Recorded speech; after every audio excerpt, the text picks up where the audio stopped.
Merci Madame la Présidente, Monsieur le Vice-président, cher Patrick Cara, mes chers collègues. L'année 2020 sera marquée par le début de l'Olympiade qui va nous conduire jusqu'aux Jeux Olympiques et Paralympiques de 2024. Il appartient donc à la région d'établir des liens forts avec le mouvement sportif associatif, de veiller à la nécessaire solidarité entre la pratique de haut niveau et celle du plus grand nombre, avec pour perspective de préparer une génération pour 2024. L'élu parisien que je suis est évidemment très attaché à la réussite de cet événement planétaire qui va permettre de redorer l'image du blason parisien, entaché par diverses mobilisations sociales et leur dérapage, mais aussi par une politique municipale qui n'est pas à la hauteur des enjeux, notamment sur les sujets liés à la sécurité et à la propreté dans notre ville. Notre investissement en faveur de ces Jeux est donc essentiel pour le rayonnement de notre capitale. Pour autant, il ne doit pas se faire au détriment du sport amateur.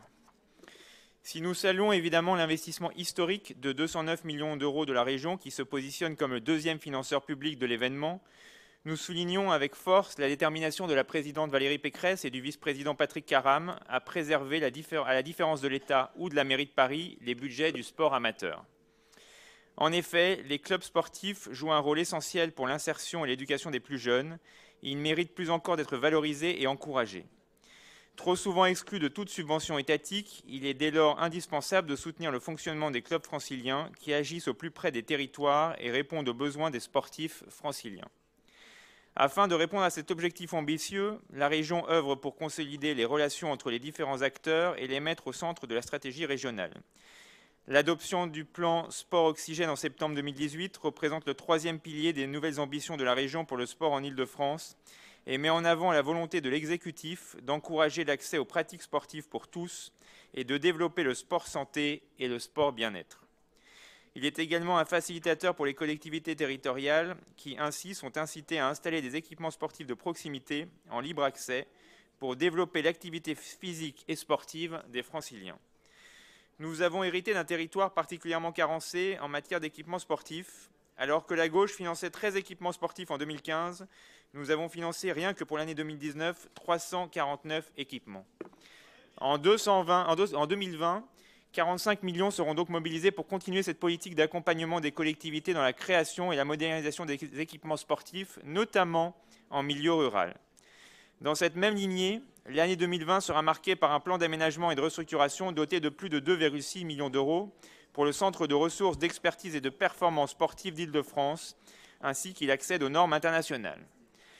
En 2019, et pour la première fois, près de 125 événements sportifs ont été soutenus par la région Île-de-France. Il est donc nécessaire que la région conforte son soutien à ces événements, qui sont de plus en plus nombreux en vue des JO de Tokyo 2020 et Paris 2024. Et dont les effets, nous le voyons tous les jours, sont réels sur le développement de la pratique sportive, notamment celle des plus jeunes. 1,9 million d'euros permettront de soutenir ces opérations sur l'année à venir. Dans le cadre de la stratégie de la région dans l'accompagnement des JO, il est bon de rappeler que le premier site olympique livré est le stade nautique de Vertorcy, en maîtrise d'ouvrage de la région. Notre action va plus loin en matière et la région contribue également à la formation des futurs volontaires à travers 1000 stages de découverte qu'elle organise chaque année au bénéfice des collégiens franciliens de 3e. Aux côtés des territoires, la région soutiendra l'ensemble des acteurs qui souhaitent s'investir pleinement dans l'aventure olympique à travers le lancement d'un appel à projets destiné à soutenir des actions et initiatives qui s'intègrent dans la stratégie régionale mise en place. Conscient que nous avons une relation privilégiée avec le mouvement sportif, nous sommes aux côtés des petits clubs, notamment à travers les chèques sport dont l'objectif est de venir en aide aux sports amateurs au quotidien.